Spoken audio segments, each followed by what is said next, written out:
ప్రభునందు నాకు అత్యంత ప్రియమైనటువంటి వాళ్ళారా, మన ప్రభువును రక్షకుడైనటువంటి యేసుక్రీస్తు వారి యొక్క శుభనామములో మీ అందరికీ నా హృదయపూర్వకమైన శుభములు, వందనములు తెలియజేస్తున్నాను. ఉదయకాల సమయంలో దేవుని వాక్యాన్ని ధ్యానం చేసుకుందాము. ఈరోజు వాక్య ధ్యానము కొరకు మనం తీసుకున్నటువంటి లేఖన భాగము యోహాను సువార్త 14వ అధ్యాయం 6వ వచనం చదువుకుందాం. యేసు, నేనే మార్గమును సత్యమును జీవమును, నా ద్వారానే తప్ప ఎవడనో తండ్రి యొద్దకు రాడు. ఆమేన్. దేవుని నామమునకు మహిమ కలుగును గాక. ఇక్కడ వాక్య భాగాన్ని మనం గమనించినట్లయితే యేసుక్రీస్తు వారు స్వయంగా చెప్తున్నటువంటి మాటలు. నేనే మార్గమును, మీకు సత్యము నేనే, జీవము నేనే.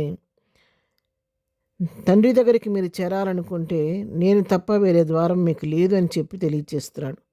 అవును ప్రియులారా, తండ్రితో మనల్ని ఐక్యపరిచింది మన ప్రభు అయినటువంటి యేసుక్రీస్తు మాత్రమే. తండ్రితో మనకు సహవాసం లేని సమయంలో, మనం పాపములో శాపంలో జీవిస్తున్నటువంటి పరిస్థితుల్లో కుమారుడైనటువంటి క్రీస్తు తండ్రి చేతి లోకానికి పంపబడి నా పాపభారాన్ని భరించి నీకు నాకు బదులుగా మనం పొందవలసిన శిక్షను, మరణ శిక్షను తన శిలువలో భరించి ఆ శిలువ మరణం ద్వారా మన ఉభయులను ఐక్యపరిచాడు. తండ్రితో మనకు సహవాసం కలుగు చేశాడు. మనల్ని సమాధానపరిచాడు. తండ్రితో ఐక్యపరిచాడు. ప్రభువుకి, తండ్రి అయిన దేవునికి మనకి మధ్య నడ్డుగోడను పడగొట్టి మన ఉభయులను ఐక్యపరిచాడు. తండ్రితో మనకు సమాధానం కలుగు చేశాడు. మనకు ద్వారం ఆయనే. తండ్రిని మనం సమీపించాలంటే ద్వారమైన క్రీస్తు ద్వారానే మనం వెళ్ళగలం, కానీ వేరే మార్గం మనకు లేదు. అందుకే చక్కగా నేనే మార్గాన్ని, తండ్రిని మీరు సమీపించాలంటే నీకు మార్గాన్ని నేనే, సత్యము నేనే, జీవము నేనే అని చెప్పని తెలియచేస్తున్నాడు.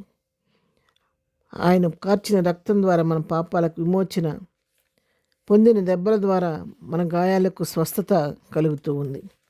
అందుకే ఫిలిప్పీలకు రాసిన పత్రికలో మనం గమనించినట్లయితే అపోస్తలుడైన పౌలు ఫిలిప్పీ సంఘంతో చెప్తున్నటువంటి మాటలు 2వ అధ్యాయం 11వ వచనం చదువుతున్నాను. ప్రతివాని నాలుకయు తండ్రి అయిన దేవుని మహిమార్థమై యేసు క్రీస్తు ప్రభువును ఒప్పుకొనున్నట్లును దేవుడు ఆయనను అధికముగా హెచ్చించి ప్రతి నామమునకు పైనామమును ఆయనకు అనుగ్రహించెను. ఆమేన్. తండ్రి అయిన దేవుడు కుమారుడైన క్రీస్తును ఆయన అధికముగా హెచ్చించి ప్రతి నాలుక యేసుక్రీస్తు ప్రభువును ఒప్పుకున్నట్లు, ప్రతి మోకాలు యేసునామములో వంగునట్లు అధికంగా హెచ్చించి ప్రతి నామునకు పైనామును ఆయనకు అనుగ్రహించాడు. కారణం ఎందుకు అలాగ అనుగ్రహించాడంటే, పై వచనాలు మనం చూస్తే 7వ వచనం నుంచి, ఆయన మనుషుల పోలికగా పుట్టి దాసుని స్వరూపమును ధరించుకొని తను తాను రిక్తునిగా చేసుకునను, మరియు ఆకారమందు మనుషులుగా కనబడి శిలువ మరణం పొందినంతగా విధేయత చూపినవాడై తను తాను తగ్గించుకునను.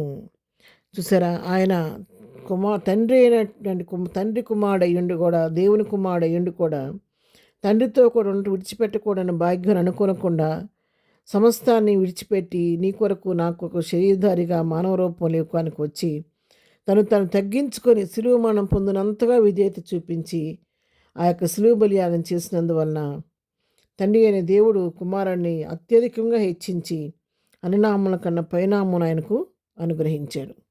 ఈ రోజున తండ్రి అయిన దేవుని నేను కలుసుకోవాలంటే వాక్యం సెలవిచ్చిన రీతిగా మరెక్కడ మనకు రక్షణ దొరకు ఏ మార్గం లేదు, కానీ అనునామములకైనా పైనామకైనటువంటి యేసునామములోనే మనకు రక్షణ ఉంది. కాబట్టి ప్రభువుని బట్టి ఆయనే మనకు మార్గము, ఆయనే మనకు సత్యము, ఆయనే మనకు జీవం. కాబట్టి తన కుమారుడైన క్రీస్తు ద్వారానే మనం తండ్రిని కలుసుకునే అవకాశాన్ని మనం పొందుకొని ఉన్నాం. ఉదయకాల సమయంలో ప్రియులారా, మరి తండ్రి అయిన దేవుడు చేసినటువంటి త్యాగాన్ని గుర్తెరిగి, కుమారుడైన క్రీస్తు నీ కొరకు నా కొరకు చేసిన బలియాగాన్ని గుర్తెరిగి, కుమారుడైన క్రీస్తు ద్వారా తండ్రితో సంధించాలన్న ఆశ నీలో నాలో ఉంటే, కుమారుని ద్వారా తండ్రితో మనం అభయం ఐక్యపరచబడి తండ్రి ప్రేమను అనుభవిస్తూ కుమారుని ద్వారా విశ్వసిస్తూ ప్రభులో ధైర్యంగా ముందుకు సాగిపోయే ప్రభు మనకు అనుగ్రహిస్తాడు. ప్రార్థన. ప్రేమ కలిగిన తండ్రి, పరిశుద్ధుడా, నీ పాదములకు వందనాలు. ఉదయకాలం మాకు ఇచ్చిన శ్రేష్టమైన వాక్య భాగాన్ని బట్టి నీ కొందనాలు. అవును ప్రభువా, మాకు మార్గం నీవే, సత్యం నీవే, జీవం నీవే తండ్రి. నీకు స్తోత్రాలు నాయన. నీవు తప్ప వేరే మార్గం మాకు లేదయ్యా.